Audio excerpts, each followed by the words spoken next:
Rockstar North, the Scotland-based developer of the Grand Theft Auto series, delivers its darkest and most grotesque action game to date in Manhunt. This game is not for the faint of heart. It's got some grisly graphic violence in it. That's one of its main attractions, and also one of the things that is going to cause certain people to shy away from the game and to intensely dislike it. But what Manhunt is at its core is a stealth action game similar to games like Hitman 2, Silent Assassin, or Tom Clancy's Splinter Cell. It even has elements in common with the Metal Gear Solid series. So if you've been wondering what exactly Manhunt is, it's been this kind of hush-hush secret project that the developers of GTA have been working on for some time. Well, it's a stealth action game. You know what it is now.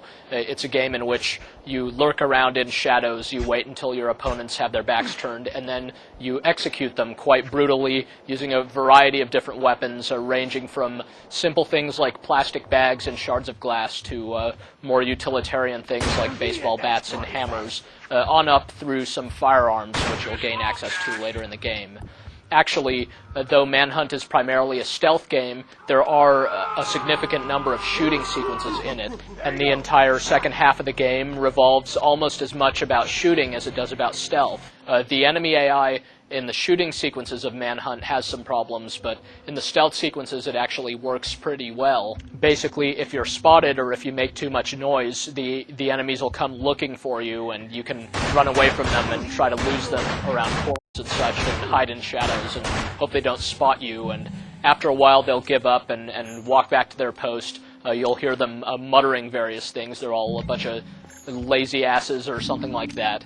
And that's the perfect opportunity for you to sneak up behind them and finish them off. By now, most people have experienced stealth gameplay before, and they either love it or they hate it. For better or worse, Manhunt probably won't change your mind about stealth-based games, but it does handle certain aspects of the formula much better than other games do. For example, there's just a very convenient, context-sensitive icon on the screen that tells you whether you're in shadows or not. You know when you're hidden, and you know when you're out in the open in this game. You can also tell when you're generating noise based on a little blip on your radar, which also reveals to you the direction in which your enemies are facing, and whether or not they're alerted to your presence or not. Also, unlike in some other stealth games, the main character of Manhunt can move quite quickly and remain perfectly silent. He can walk right up behind an opponent and can execute them from actually several feet away, so you don't have to just inch your way up super slowly behind someone.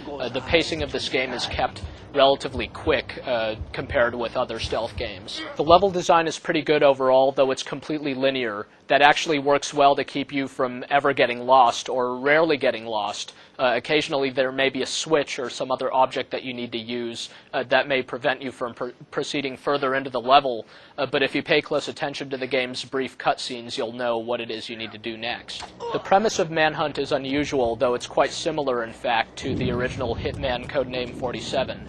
Basically, the main character, James Earl Cash, is a death row inmate who, when he's about to be executed by lethal injection, instead gets a heavy dose of sleeping drugs and later awakens and finds this earpiece. And on the other end is a man named Starkweather, who tells James that in exchange for his freedom, James is going to have to do a little bit of work for him. It turns out that Starkweather is some sort of a rich, sadistic snuff filmmaker. He makes movies in which real people get killed, and it turns out that Mr. Cash is his newest star.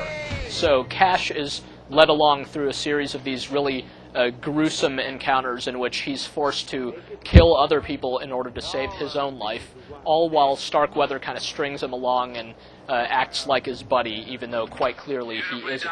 It's a really intriguing premise. You'll want to know what happens, but in fact the plot doesn't go too far. Instead, it's really just an excuse to put James Earl Cash through a series of these just really awful scenarios where he's constantly being hunted by these thuggish, rather creepy-looking characters, and later on by other even more nefarious foes. And each time, almost every time, he'll have a little but the litter on the street to do away his foes with.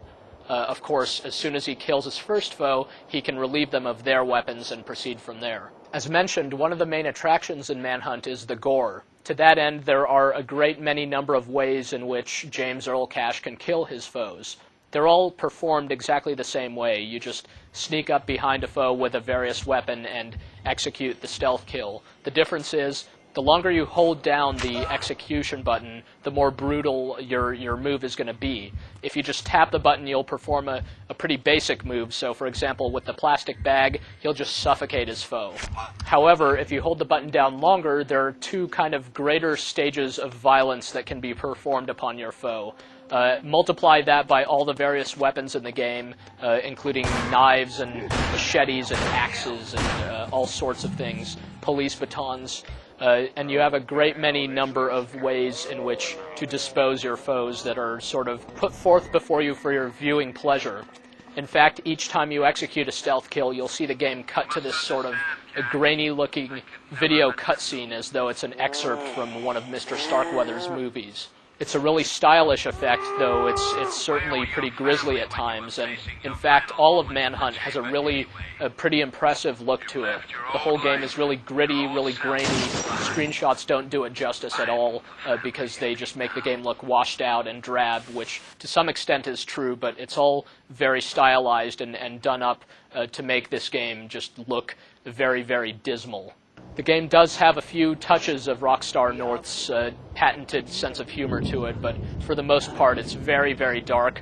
The atmosphere of the game is almost suffocating. It's just very claustrophobic, very kind of nerve-wracking at times. There's this John Carpenter-style soundtrack. It's all synthesized that slowly ramps up the closer you are to danger, and again really helps the atmosphere of the game. The rest of the sound is exceptional too. There's some very, very good voice work, especially for Mr. Starkweather, and the enemies you'll face have a ton of dialogue too. You'll actually rarely hear them repeat their lines, but if anything, they're a little too chatty sometimes. And of course, the executions are coupled with the sort of gurgling, blood-splashing, sickening sounds that you'd probably expect or even hope for from this sort of thing. Manhunt has two difficulty settings, the tougher of which removes your radar and makes things much tougher on you inherently. It's also got 20 main levels that offer some degree of replay value, and that you might want to see more of what you can do, and it ranks you based on your kind of brutality in each level, but you'll have long since become accustomed to what the AI does and what the weapons and such do by the time you finally finish the game. It's about 15 hours long all told, though it can be quite difficult, and so it might take you longer than that. Stealth games are a bit notorious for being frustrating. They're all about kind of trial and error, and if you get spotted or get seen by a security camera, well, you just have to try that part again. In Manhunt, actually, a lot of this stuff isn't there. The stealth is much less frustrating. You can just run and hide in shadows if you're seen and give it another go. On the other hand, the shooting parts can be very, very tough, just based on how many enemies you'll be fighting. But there aren't any explosives in this game, which seems like a pretty glaring omission. You'll occasionally see the AI perform some flanking maneuvers or something like that, but in the shooting sequences it really doesn't offer that much of an interesting challenge, even though the shooting parts can be very hard. So it's possible that Manhunt overstays its welcome just slightly, because the shooting just, as mentioned, gets kind of mind-numbing towards the end. But the stealth part is executed pretty great, and overall the game just has a very slick presentation and a unique sense of style to it, and delivers stealth action better than most other games have. So if you've got the stomach for it, and you're up for what's certainly a game that pushes the envelope in terms of video game depictions of graphic violence, then definitely give Manhunt a look.